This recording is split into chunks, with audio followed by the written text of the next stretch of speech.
ইতালিতে ইসলামী ফোরাম প্রাতর আয়োজনে শিক্ষা সফর ও বার্ষিক বনভোজন অনুষ্ঠিত হয়েছে।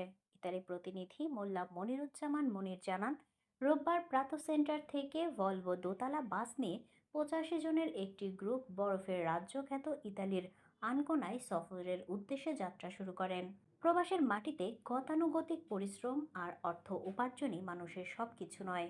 তাই তো মানসিক প্রশান্তির জন্য আনন্দ উচ্ছ্বাসের মধ্যে পরিবার পরিজন নিয়ে ইসলামী ফোরাম প্রাতর আয়োজনে শিক্ষা সফর ও বার্ষিক বনভোজনে অংশ নেয় তারা। ইউরোপের বিখ্যাত রহস্যময় বরফের রাজ্য খ্যাত পাহাড়ের মধ্যে বিশাল আকৃতির জমাট বরফ পরিদর্শনে যায় তারা। প্রায় 1.5 কিলোমিটার গোলাকার ব্যাসার্ধ নিয়ে এই পাহাড়টি অবস্থিত। প্রতিদিন হাজার হাজার দর্শনার্থীরা এটি পরিদর্শনে আসেন।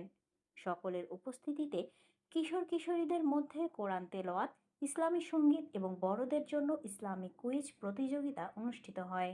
এরপর ইসলামী ফোরাম প্রাতর সভাপতি মনসুর আহমেদ মুখতারের সভাপতিত্বে ও সাধারণ সম্পাদক মহসিন উদ্দিন রিপনের সঞ্চালনায় বক্তব্য রাখেন প্রাতর সেন্টার মসজিদের ইমাম হাফেজ মাওলানা রেজাউল আলম, সহ ইমাম হাফেজ আল আমিন, খুলনা বিভাগ সমিতির সভাপতি মোল্লা মনিরুজ্জামান মনির, ইসলামী ফোরামের সদস্য মাহবুবুর রহমান, মতিউর রহমান, আব্দুস সালাম, সিদ্দিকুর রহমান, বেলাল হোসেন সহ আরও অনেকে।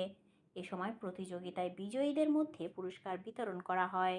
আলহামদুলিল্লাহ, আল্লাহর এই নিদর্শন দেখে অনেক ভালো লাগছে এবং সবাইকে দেখার জন্য আমি একান্তভাবেই বলবো। আর মনির ভাই এখানে আসছেন, সেজন্য আপনাকে অসংখ্য ধন্যবাদ। আপনারা এরকম একটা চিত্র দেখছেন এবং দেখার সবাইকে অনুভূতি জাগানো সুন্দর একটা প্রসেস এবং সুন্দর একটা জায়গা, আল্লাহর সুন্দর একটা নিদর্শন। অবশ্যই অবশ্যই সবাই এসে ঘুরে যাবেন ইতালি থেকে ইনশাআল্লাহ।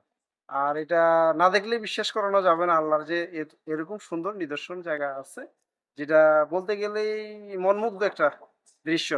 আলহামদুলিল্লাহ, আমার কাছে অনেক ভালো লাগছে। সেই সুবাদে আমি বলছি যে সবাইকে আসি একবার ঘুরে যাবেন ইনশাআল্লাহ। দেখতেছি তো দেখো এই ঐতিহ্য এগুলাই আর আমরা সামনের দিকে যাইলে বাকিটা দেখা ভালো যাবে। লাগতেছে আপনার? তো অন্তত শুরু করছি, এখন তো ভালোই লাগতেছে।